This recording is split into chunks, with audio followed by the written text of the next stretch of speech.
Sri Ramayanam, the timeless epic of Bharat. It always sounds to be a very familiar story, but there are a lot of hidden details that many of us are not aware, and this short video is about one such. This is a very well-known part of Sri Ramayanam. During the abduction of Janaki Mata by Ravana, Jatayu encounters Ravana to save Janaki Mata and eventually succumbs to death. Towards the end of Kishkinda Kanda, when Lord Hanuman along with his Vanara Sena goes in search of Sita Mata towards the south of India, he meets Sampati, the brother of Jatayu, and Sampati narrates the story of how Jatayu and Sampati lived together as brothers. And the story what I'm about to say is just few lines from what Sampati narrated to Lord Hanuman.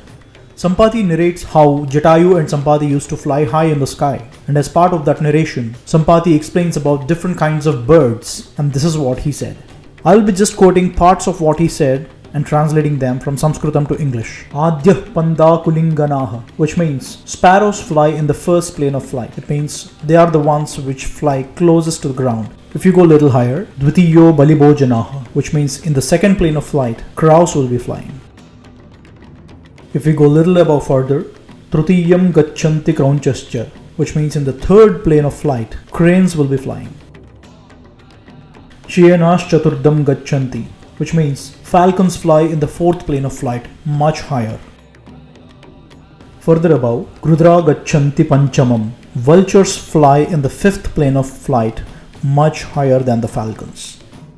Further above, shashtastu pamdha hamsanam, swans fly in the sixth plane of flight.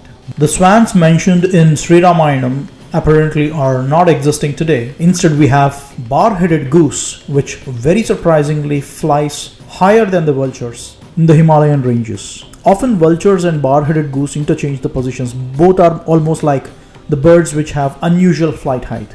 And finally, at the topmost, Vainateya gatih para, Sampati says that above all other birds, it's Garuda, which is the Vahanam of Sri Mahavishnu. Garuda flies at that height much higher than any other bird. And why Sampati is saying all this is to finally say that Sampati and Jatayu belong to the clan of Garuda and they fly at this height. And that's why he has been saying all the chronology of the order, narrating it to Lord Hanuman. Now if we stack up the entire sequence what Sampati narrated, we'll have the chronology of the flight heights of the birds, which are almost similar to what they are today, just with an exception that instead of Hamsa, we have bar-headed goose. It's quite interesting to see that Sri Ramayanam holds these kinds of intrinsic details, which we often miss, but it's very interesting to discover them, isn't it? Well, this is a very short story that we would like to tell you. And as always, thank you for watching.